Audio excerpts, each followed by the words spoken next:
গল্পের নাম পাতালপুরীর রাজকন্যা।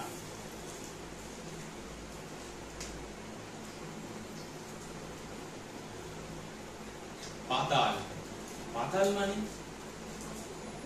যেটা নিচে থাকে তাকে বলা হয় পাতাল। সেই পাতালপুরে একটা রাজকন্যা থাকে, খুব সুন্দরী রাজকন্যা। রাজকন্যাটার এত রূপ, এত সৌন্দর্য, সেই রাজকন্যাটাকে বিবাহ করার জন্য বহু দেশের বহু রাজপুত্র অনেকবার সেই পাতালপুরীকে অধিকার করবার জন্য লড়াই পর্যন্ত করেছে, কিন্তু কোনোবারই কোনো রাজপুত্র জিততে পারেনি। এমন সময় একটি রাজ্যের রাজপুত্র মনে মনে স্থির করেছে যে আমি সেই রাজ্যটাকে অধিকার করব এবং সেই পাতালপুরের রাজকন্যাকে বিবাহ করব। সেই পাতালপুরে রক্ষা করত একটি রাক্ষস। সেই রাক্ষসের দায়িত্ব ছিল ওই পাতালপুরের রক্ষার কাজ। দিন যায়, মাস যায়, বছর যায়, রাজকন্যা একা ঘরের ভেতরে বসে দিন কাটায়, কেউ সঙ্গী নেই। রাজা এবং রানী রাজকন্যার ঘরের মধ্যে বন্দি করে রেখে দেয়, বাইরে বেরোতেও দেয় না। এত রূপ, এত সৌন্দর্য, বাইরে বেরোলে কেউ হরণ করে নিয়ে চলে যায়। সেই ভয়ে রাজা এবং তার রানী রাজকন্যাকে বাইরে বেরোতে দেয় না। রাজকন্যার মনে খুব দুঃখ, ভাবে কখন এই মৃত্যুপুরী থেকে আমাকে কেউ উদ্ধার করবে। মনে মনে সারাদিন প্রার্থনা করে, কেউ তো আসুক আমাকে উদ্ধার করার জন্য। এদিকে প্রত্যেক দিন রাক্ষসটা এসে একবার করে দেখে যায় যে রাজকন্যা ঠিক সুরক্ষিত আছে কিনা, পাতালপুর সুরক্ষিত আছে কিনা, কেউ আক্রমণ করলো কিনা, সবকিছু দেখা করে দেখে যায়, পর্যবেক্ষণ করে যায়। কিন্তু প্রতিদিন এসে দেখে রাক্ষস যে পাতালপুর সুরক্ষিত, রাজকন্যা সুরক্ষিত, রাজা সুরক্ষিত, রানীও সুরক্ষিত, পাতালপুরও সুরক্ষিত, কোনো সমস্যা নেই। এইভাবে প্রায় 2 থেকে 3 মাস যাওয়ার পর হঠাৎ একদিন প্রচন্ড বৃষ্টি, প্রচন্ড ঝড়। সেই ঝড়ের মধ্যে রাক্ষসটা আকাশ পথে আসছে। কি জন্য আসছে?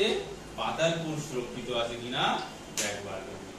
অর্থাৎ রাক্ষসটা সব সময় পাতালপুরীতে থাকতো না, মাঝে মাঝে খাবারের সন্ধানে অন্য অন্য স্থানে ঘুরে বেড়াতো।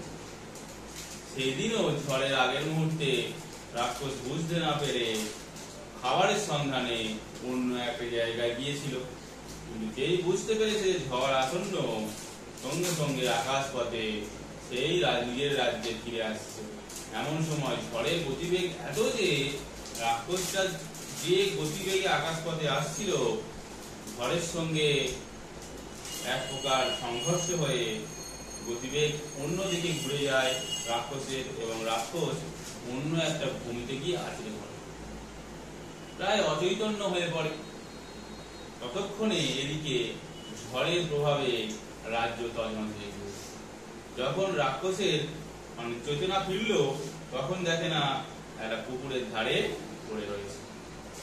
তখনই মনে মনে ভাবলো, তাহলে সেই পাতালপুর রাজ্য কি হলো? রাজকন্যার কি হলো? রাজার কি হলো? রানীর কি হলো? এত বড় রাজ্য সব কি ধ্বংস হয়ে গেল? সঙ্গে সঙ্গে আবার আকাশপথে রাক্ষস প্রচন্ড গতিতে ফিরে এসেছে। এসে দেখে না রাজকন্যা নেই,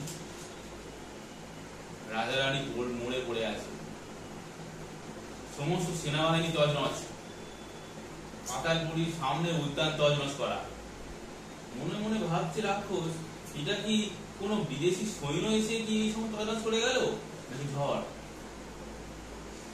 সন্ধান করছে যে কি আসল ঘটনাটা কি। অনেক সন্ধান করেছে, করে করে বুঝতে পারলো এই ঝড় আর অন্য কিছু নয়, এই ঝড় সৃষ্টি করা একটি বিদেশি সৈন্য সেই ঝড় সৃষ্টি করেছে রাজ্যটাকে ধ্বংস করবার জন্য। যেই বুঝতে পেরেছে কে সৃষ্টি করেছে, সেই রাজ্যে রাক্ষস সৈন্য নিয়ে আক্রমণ করল। যখনই আক্রমণ তখনই উত্তর। সেই দেশের রাজপুত্র তার সেনাবাহিনী নিয়ে রাক্ষস বাহিনীর সঙ্গে প্রবল বিক্রম লড়াই করেছে, রাক্ষসকে পরাজিত করেছে। কিন্তু রাক্ষসকে মুক্তি দিয়ে দিয়েছে যে আমি তোমাকে মুক্তি দিলাম, তুমি পরাজিত হয়েছো, তবু আমি তোমাকে মুক্তি দিলাম, যাও তুমি ওই রাজ্যের রাজা হয়ে রাজ্য শাসন করো। কিন্তু একটাই শর্ত, রাজকন্যাকে আমি বিবাহ করব, রাজকন্যাকে আমাকে আমার রাজ্যের জন্য দিয়ে দিতে হবে। নিজের প্রাণ ভিক্ষার জন্য রাক্ষস বাধ্য হলো সেই দেশের রাজকন্যাকে ওই দেশে পাঠিয়ে দিতে। রাক্ষস রাজা যেহেতু মরে গিয়েছে, তাই ওখানে শাসন করতে হলো। এইভাবে ভালোই দিন চলছিল, খুব সুখী শান্তিতেই দিন চলছিল। কিন্তু হঠাৎ করে দুজনের মধ্যে চুক্তি হয়েছিল, সেই চুক্তি খণ্ডন করলো রাক্ষসটা।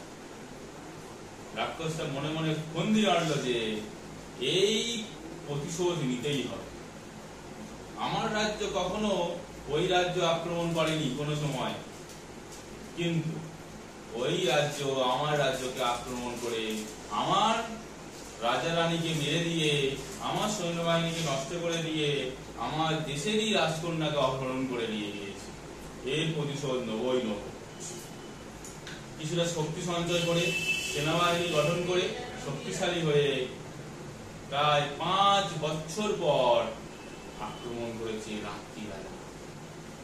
রাক্ষসের শক্তি রাত্রিবেলা প্রবল হয়, রাত্রিবেলা ওই রাজ্যকে আক্রমণ করেছে। সেই রাজ্য তো তখন প্রায় সবাই ঘুমাচ্ছিল, বুঝতেই পারেনি হঠাৎ করে আক্রমণ। যে দেশে সেই রাজ্যে রাজকন্যা রয়েছে, সেই রাজ্যে আক্রমণ করবে কে ভাবে। কিন্তু এদিক থেকে রাক্ষস রাজকন্যাকে গোপনে গুপ্তচরের মাধ্যমে সংবাদ পাঠিয়ে দিয়েছিল যে আমি তোমার রাজ্যকে আক্রমণ করছি, তুমি গোপন কোনো জায়গায় চলে যাও, তাই তোমার কোনো ক্ষতি না হয়। ঠিক সময় রাজকন্যাও একইভাবে গোপন মাধ্যমে সংবাদ পাঠিয়ে দিয়েছে রাক্ষসকে, আমি সুরক্ষিত আছি, অন্য জায়গায় চলে গিয়েছি, এখন তোমরা আক্রমণ করতে পারো। মনে রেখো, রাজ্যের যেন একটা স্থাপত্য, একটা ঘর যেন আস্ত না থাকে। আমাকে অপমান করেছে, আমার পিতামাতাকে হত্যা করেছে, আমাদের রাজ্যকে তছনছ করেছে, এই রাজ্য একে পুরো সর্বতভাবে সমাপ্ত করে দাও। রাক্ষসকে আদেশ দিল। কে আদেশ দিল? রাজকন্যা।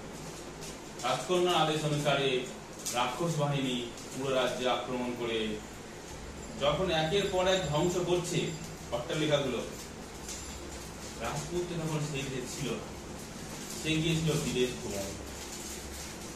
কি করে সংবাদ যাবে না, সেই সময় ছিল বাজ পাখি।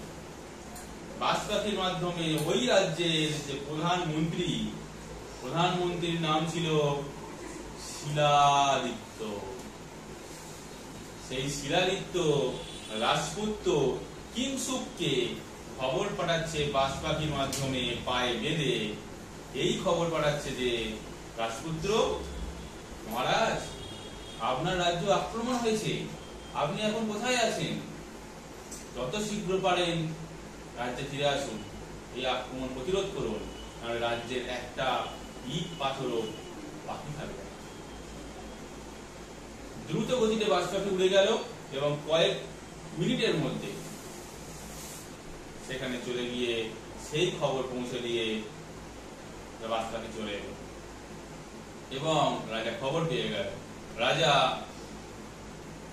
আকাশপথে দ্রুত গতিতে রাজ্যে এসে উপস্থিত হল এবং সৈন্যবাহিনী নিয়ে রাক্ষস বাহিনীর সঙ্গে প্রবল বিক্রমে লড়াই করল।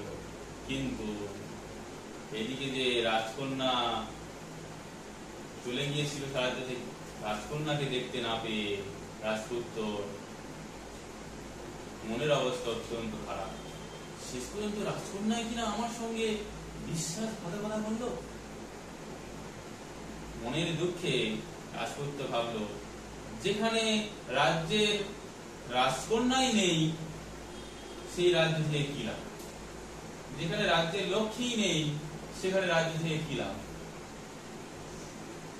সেই হিসাবে আজ সে রাজ্যে না থাকাকে হাসছিলেন, সেই রাজ্যে না থাকাকে মনে করে, এবং প্রচন্ড লড়াই করার পরেও রাজপুত্র কিন্তু পরাজিত হয়। রাক্ষস বাহিনী পুরো সাম্রাজ্যকে দখল করে নিল, রাজপুত্রকে বন্দী করলো। সেই রাজ্যের প্রধান হিসাবে নিযুক্ত হলো কে? রাজকন্যা। এবং সেই রাক্ষস হলো ওই রাজ্যের পরামর্শদাতা। যে রাজ্য ছিল ওই রাজ্যের সঙ্গে পার্শ্ববর্তী যে রাজ্য আক্রমণ করেছিল সংঘবদ্ধ হয়ে গিয়ে এক অখণ্ড রাজ্যের সৃষ্টি হলো। নাম হলো কি? পাতালপুরী সাম্রাজ্য। সেই পাতালপুরী অখণ্ড সাম্রাজ্যের যে সম্রাজ্ঞী সেই হলো পাতালপুরীর রাজকন্যা কঙ্কাবতী।